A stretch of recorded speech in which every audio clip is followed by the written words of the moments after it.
சிவசங்கரி அவர்களின் 47 நாட்கள் 14வது அத்தியாயம். இன்று 23வது நாள். 23வது நாளில் காலை 6 மணிக்கெல்லாம் எழுந்துவிட்டாள் விஷாலி. கணவன் ராத்திரி முழுவதும் படுக்க வரவே இல்லை என்பது கசங்காத படுக்கையிலிருந்து தெரிந்தது. எங்கே போயிட்டார்? மெல்ல கதவை திறந்து வெளியில் எட்டி பார்த்தா. வீடு மௌனத்தில் இருந்தது. எதிர் பெட்ரூமில் படுத்துன்னு இருக்காரா? கதவை திறந்து பார்க்கலாமா?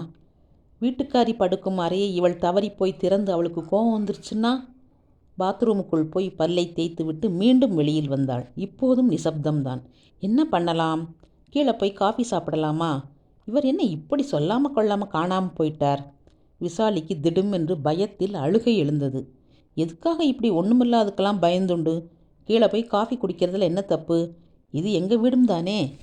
விஷாலி கீழே போய் காஃபியை கலந்தா. ஒரு மக்கில் ஊற்றிட்டு ஊதி ஊதி குடித்தா.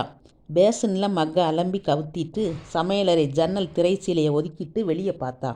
வெள்ளை வெளியேர்னு பனிமழை. வானத்துலேருந்து யாரோ பஞ்சு மூட்டிகளை உதற மாதிரி ரம்மியமாக இருந்தது. சில நிமிஷம் வேடிக்கை பார்த்து முடிச்சுட்டு பேஸ்மெண்ட்டில் இருக்கிற சுவாமி படம் நினைவு வந்தது. அங்கே போனான். சுவாமி விளக்கை ஏற்றி நமஸ்கரித்து சர்வமங்கள மாங்கல்யே ஸ்லோகம் சொன்னான். பேஸ்மெண்ட்டில் குளிர் ரொம்ப அதிகமாக இருந்ததுனால கை விரல்லாம் மரத்து போச்சு. திரும்பி மேலே வந்தா. பேச்சு குரல் கேட்டு திரும்பி பார்த்தா. லூசி முதல்ல இறங்கி வர மாடியிலிருந்து குமாரும் வந்தான். முதல் நாள் 9 மணிக்கு எழுந்தாள். இன்றும் அப்படித்தான் முழிப்பாள். அதற்குள் அவள் அறைக்குள் போய் பக்கத்தில் படுத்து கொண்டு விடலாம்னு நினச்சிட்டு தான் மெதுவாக வந்தான். Good morning Vaishali. Hot a good sleep? Lucy வெளியில் போகும் உடையில் இருந்தாள். அவள் 7 மணிக்கு புறப்பட்டாதான் 8க்கு கிளினிக்கு போக முடியும். 3 நாளாக ஊரில் இல்லாததுனால இன்றைக்கி கண்டிப்பாக கிளினிக்கு போக வேண்டிய நிர்பந்தமாம். விஷாலியிடம் சொன்னாள். காஃபி குடிச்சிட்டியா? பால் பாத்திரம் வெளியில் இருக்கே. குமார் 2 மக்கில் காஃபியை கலந்து ஒன்றை லூசிகிட்ட கொடுத்துட்டு இன்னொன்று தான் குடித்தான். உன் தங்கை ரொம்ப பேச மாட்டாளோ? என்னிடம்தான் பேச முடியாது, உன்னிடமாவது பேசலாமே. கிராமத்தில் வளர்ந்த பொண்ணு, ஆண்கள்கிட்டையும் பெரியவங்கள்ட்டையும் எதிர்த்து நின்று அதிகம் பேசினா தப்புங்கிற நம்பிக்கையில் வளர்ந்தவா அப்படின்னு சொன்னான் குமார். லூசி கிளம்பிட்டா.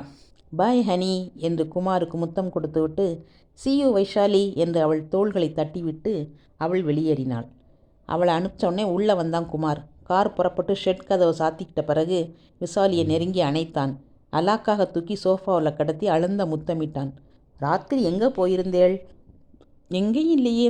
போய் நீங்கள் படுக்கவே வரல.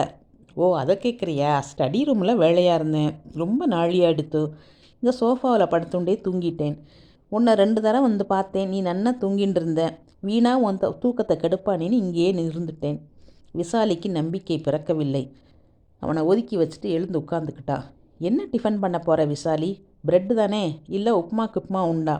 நான் ஆஃபீஸுக்கு நேற்றே ஃபோன் பண்ணி இன்னும் 4 நாளைக்கு வரமாட்டேன்னு சொல்லிட்டேன். விஷாலி குட்டி வீட்டில் தனியாக இருக்க பழகிற வரைக்கும் நான் வரமாட்டேன்னுட்டேன். எப்படி? வேண்டுமென்றே குழந்தைத்தனமாய் முகத்தை வச்சுட்டு குமார் பேசினான். விஷாலி சிரித்து விட்டாள். அவள் எழுந்து வெங்காயம் பச்சை மிளகா நறுக்கி வதக்கி ரவை உப்புமாவை மணக்க செஞ்சான். ஒரு பிடி பிடிச்சான் குமார். வாயேன், கொஞ்ச நாளை படுத்துக்கலாம். ராத்திரி கூட உன்னோட சேர்ந்து இருக்க முடியல என்றவன் அவள் கையை பிடித்து இழுத்து கொண்டு மேலே போனான். குமார் செய்த அட்டகாசமான குறும்புத்தனங்களில் முதல் நாள் அவன் படுக்க வரவில்லை என்பதையும் லூசி பற்றி கேட்க வேண்டிய கேள்விகளை எல்லாம் விஷாலி மறந்தே போனாள்.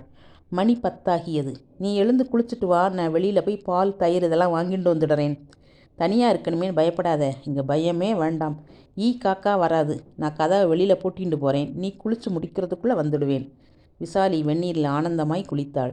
குமார் முதல் நாள் வாங்கி கொடுத்த ரூபியா வாயில் புடவையை உடுத்தி கொண்டு அறையை விட்டு வெளியே வந்தாள். இவர் போய் 1/2 மணி ஆகியிருக்குமா? உடனே வந்துடுறேன்னாரே, ஏன் வரலை? கீழே போக நினைத்தவளுக்கு எதிர் அறைகளில் என்ன இருக்குதுன்னு பார்க்க ஆசை வந்துருச்சு. வீட்டுக்காரி இல்லை, இவரும் இல்லை. எட்டி பார்த்துட்டு நைஸாக கீழே போனால் யாருக்கு தெரிய போகுது? விஷாலி தன் படுக்கை அறைக்கு பக்கத்தில் இருந்த கதவை திறந்தா. இது அவள் அறை மாதிரியே அழகாய் அலங்கரிக்கப்பட்டிருந்தது. யாரும் புழங்குற மாதிரி தெரியலை. எதிர் ரூமை நேற்றே பார்த்தாச்சு. திருப்பத்திலிருந்த அறையைத்தான் பார்க்கவில்லை. குமிழை பிடித்து திறந்தாள். அறை இவளோடதை விட 2 பங்கு பெருசாக இருந்துச்சு.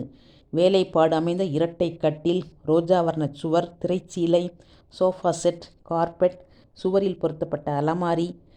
படுக்கைக்கு பின் இருந்த ஸ்டாண்டில் லூசியின் படம், பக்கத்தில் குமாரின் படம். எல் போன்ற அறை திருப்பத்தில் ட்ரெஸ்ஸிங் டேபிள், தங்க நிறத்தில் ஓடும் கொடிகள், கண்ணாடி ஒரு சுவரையே அடைச்சிக்கிட்டு இருந்துச்சு. மேஜை மேலே பெருசும் சின்னதும் நீளமும் குட்டையுமா என்னென்னவோ சென்ட் பாட்டில்கள். நிமிர்ந்து பார்த்தாள். விசாலியின் முழு உருவமும் அந்த கண்ணாடியில் தெரிஞ்சது. தொடர்ந்து பாத்ரூம். மறுபடி படுக்கையறைக்குள் வந்தாள் விசாலி. நாற்காலியில் கிடந்த பைஜாமா சட்டை அவள் கவனத்தை கவர்ந்தது. இதைத்தானே இவர் தினம் போட்டுண்டார். கையில் எடுத்து பார்த்தாள். அடியில் இன்னொரு மெல்லிய நைட் கவுன். என்னது இது? மனசு பதைக்கத் தொடங்கியது. கட்டிலுக்கு பக்கத்தில் குமார் ஊரிலிருந்து கொண்டு வந்திருந்த பெட்டி திறந்து கிடந்தது. பக்கத்தில் 2 புது புடவைகள். சற்று தள்ளி இருந்த டேபிளில் விசாலிக்குன்னு அவர் வாங்கி கொடுத்த கெம்பு நகை செட். இந்த நகை ஏன் இங்கே இருக்குது? யாரோ போட்டு பார்த்துற மாதிரி. பெட்டியிலிருந்து வெளியே கழட்டி வச்சிருக்கே. அப்போதுதான் அந்த படத்தையும் பார்த்தா விசாலி. மேஜை மேலே வெள்ளி பிரேமுக்குள்ள லூசியை தோளோட தோள் அணைச்சு குமார் நின்றுட்டு இருந்தான். லூசியோட உடை புது மாதிரியாக இருந்தது. தலையில் வெள்ளை லேஸ் துணி, கைகளில் மலர் கொத்து, அவங்க முகத்தில் பொங்கும் சிரிப்பு. இது என்ன? மாடிப்படியில் ஏறிக்கொண்டே விசாலி என்று குமார் அழைப்பது கேட்டது. விசாலி அசையாமல் நின்னான். தட்டுன்னு 2 கதவை குமார் திறந்து சாத்துற சத்தம் கேட்டுச்சு. அடுத்து இந்த அறைக்குள்ளே நுழைஞ்சான். என்ன பண்ணுற இங்கே விசாலி? உன்னை யார் இங்கே வர சொன்னா என்று அதட்டினார் போலே கேட்டபோது அவனுக்கு புரிந்து விட்டது விசாலி என்னவோ ஊகித்து விட்டாள்னு. உங்கள் பைஜாமா இங்கே எப்படி வந்தது? குமார் பதில் சொல்லவில்லை. இந்த ஃபோட்டோவில் என்ன பண்ணுறேள்? லூசி எதுக்காக இப்படி ட்ரெஸ் பண்ணின்னு இருக்கா? விழுப்புரத்தில் ஒரு சமயம் கவிதா தேட்டரில் படம் பார்க்க அண்ணாவோட போயிருந்த விஷாலி. பாலச்சந்தர் படம் ரொம்ப நன்னா இருக்குதுன்னு எல்லாரும் போயிருந்தாங்க. விழுப்புரம் கான்வெண்ட்டை தாண்டும்போது பஸ் கொஞ்சம் லேட்டாக போச்சு. பக்கத்தில் இருந்த சர்ச்சில் கிறிஸ்தவ கல்யாணமாக மணமக்கள்லாம் காரில் வந்துட்டு இருந்தாங்க. அந்த சில வினாடிகளில் அவங்கள நல்லா பார்த்தா விசாலி. வெள்ளை வேனில், தலையிலேருந்து துணி, கை நிறைய பூ. என்னதுண்ணா இது அப்படின்னு அண்ணாட்ட கேட்டா. ஆங்கிலோ இண்டியன்ஸ் இங்கே நிறைய இருக்கா, அவள் கல்யாணம், பொண்ணுக்கு இப்படித்தான் ட்ரெஸ் பண்ணுவா என்றான் சந்துரு. அந்த நினைப்பு இப்போது மனசில் ஆட விசாலி கேட்டாள். ஏன் பேசாமல் இருக்கள்? நான் கேட்குறதுக்கு பதில் சொல்லுங்கோ. அதட்டலாய் கேட்டாள். சுர்ரென்று குமாருக்கு கோபம் எழுந்தது. இத்தனோண்டு வாண்டு பட்டிக்காட்டு பொண்ணு இவ என்ன இப்படி அதட்டுறது என்று எரிச்சல் எழுந்தது. இவளிடம் எனக்கென்ன பயம் என்பது போல தலையை நிமித்தி விசாலியை உத்து பார்த்துட்டு, என் பைஜாமா இங்கே ஏன் கிடக்கிறதுனாக்கா பெண்டாட்டி ரூமில் ஏன் துணி இல்லாமல் வேற எங்கே கிடக்கும் என்றான். அப்படின்னா லூசி என் பெண்டாட்டின்னு அர்த்தம். இது எங்கள் கல்யாண ஃபோட்டோன்னு அர்த்தம். முகத்தில் அரைந்தாற்போல் இப்படி விசாலியிடம் உண்மையை சொல்ல வேண்டுமென்று நினைக்காத குமார் ஏதோ ஒரு வெறியில் அப்பட்டமாக பேசிட்டான். கிட்டத்தட்ட 2 மாதமாக போடுற வேஷம், லூசியிட பக்குவமாய் பின்னப்பட்ட பொய்கள், இந்தியாவில் சிரித்து மற்றவங்களை கொள்ளை கொள்ள போட்ட வேஷம், விசாலியே தன்னுடைய உலகம்னு எல்லாரும் நம்பணுங்கிறதுக்காக காட்டிய பரிவு, அடக்கம், திரும்ப இங்கே வந்து விசாலியை வகையாக வழிக்கு கொண்டணுங்கிற பிரயத்தனம், லூசிக்கு உண்மை தெரியாமல் இருக்க வேண்டி சதா இவனுள் இருக்கும் ஒரு கவனம், இதெல்லாம் ஒரு ப்ரெஷராகி திடீர்னு வெளியில் வந்து விசாலிட்ட அத்தனையும் கொட்டி தொலைச்சிட்டான். பகிரங்கமாக உண்மையை சொல்லி தன்னோட டென்ஷனை குறைக்கிறது மாதிரி இருந்தது அவனோட செய்கை. ஒரு நிமிஷத்துக்கு மௌனம். அப்போது நான் உங்களுக்கு 2வது பண்டாட்டியா? என்னை இவாகிட்ட யாருன்னு சொல்லியிருக்கேள்? 2வது பண்டாட்டின்னா? இல்லை, தங்கைன்னு. டூ! விசாலிக்கு அழுகை உடைத்து கொண்டு கிளம்பியது. விசித்து அழுதபடி அவனை தாண்டி ஓடி தன் அறைக்குள் புகுந்து தரையில் மண்டியிட்டு உட்காந்து வாய் விட்டு ஓன்னு அழத் தொடங்கினான். குமார் இந்த விளைவை எதிர்பார்த்தவன் தானே. ஒன்றும் கலங்கலை. கிட்டத்தில் போய் அவளை தொட்டு, விசாலி இங்கே பாரேன். தோ, அந்தண்ட போங்கோ, என்னை தொடாதீங்கோ, கிட்ட வராதீங்கோ. அவள் ஆக்ரோஷமாய் மேலும் அழுதாள். இத்தனை உறக்க இவளால் கத்தி பேச முடியுமா? எத்தனை கோபமாக கத்துகிறாள். பக்குவமாக விஷயத்தை சொல்லாமல் கன்னத்தில் அரையிற மாதிரி சொன்னேனே, நான் ஒரு மடையன். இத்தனை நாளாக பொறுமையாக இருந்த எனக்கு திடீர்னு என்ன வந்துடுத்து? குமார் தன்னைத்தானே நொந்து கொண்டான். மான அவமானம் பார்த்தா முடியுமா என்ன? மறுபடியும் கிட்ட போய், ஏய் விஷாலி, நான் சொல்கிறத பூரா கேளேன். நான் எதுவும் கேட்க வேண்டாம். நீங்கள் வெளியில் போகிறீங்களா இல்லையா? விசாலியின் குரல் அழுகை இன்னும் பெருசாக ஒலிச்சது. குமார் எழுந்து வெளியில் வந்தான். கொஞ்ச நாளிகை அழட்டும், அப்புறம் சமாதானப்படுத்தலாம்னு கீழே போனான். ஒரு கப் காஃபி சாப்பிட்டு பேப்பரை மேலெழுந்த வரையாக பார்த்தான். மணி 1. மாடிக்கு போனான். விசாலியின் அறை தாழ் போடப்பட்டிருந்தது. விசாலி கதவை தட்டி அழைத்தான். பதில் இல்லை.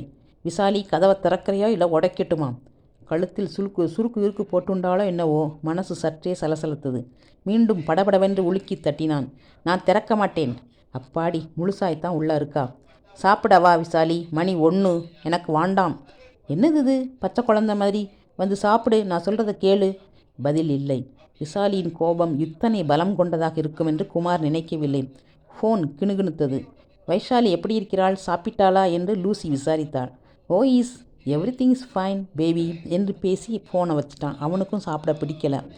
லிவிங் ரூம் சோஃபாவில் அமர்ந்து டிவியை பார்க்கையில் வாரத்துக்கு 2 முறை வீட்டம் சுத்தம் செய்ய வரும் சிண்டி 2 மணிக்கு வந்தாள். திங்களும் வியாழனும் அவளின் வேலை முறை. ஓ மிஸ்டர் குமார், ஊர்லேருந்து எப்போ வந்தீங்க, நல்ல பயணமா அப்படின்னு கேட்டுக்கிட்டே ஓவர் கோட்டா கழட்டி ஏப்ரனை கட்டப்போனவளை தடுத்து நிறுத்தினான் குமார். இன்று உனக்கு வேலை இல்லை சிண்டி, லீவ் எடுத்துக்கொள். ஊரிலிருந்து கொண்டு வந்த சாமான்கள் அப்படி எப்படி இறக்கியிருக்கு. என் தங்கைக்கு வேற உடம்பு சரியில்லை. நீ அடுத்த திங்கள் வா, நான் உன் வேலைகளை நாளைக்கு செய்து விடுகிறேன். சிண்டி நன்றி கூறிவிட்டு புறப்பட்டு போனாள். விசாலி அழுவுறது சிண்டிக்கு கேட்டு அவ ஏதாவது லூசிகிட்ட உளறி கிளறி வச்சுருவாளோங்கிற பயம்தான் குமாருக்கு. மணி 3 இருக்கும். மாடியிலேருந்து கீழே இறங்கி விசாலி வந்தா. ரொம்ப ஏகமாக அழுததால் முகம் வீங்கி போயிருந்தது. நேராக அவங்கிட்ட வந்தவ அவனை தூசியை பார்க்குற மாதிரி பார்த்தா. வெறுப்போட, என்ன ஊருக்கு அனுப்பிச்சிடுங்கோ என்றாள். இதன் தொடர்ச்சி அடுத்த பதிவில். சப்ஸ்கிரைப் செய்து கொள்ளுங்கள் நண்பர்களே. நன்றி.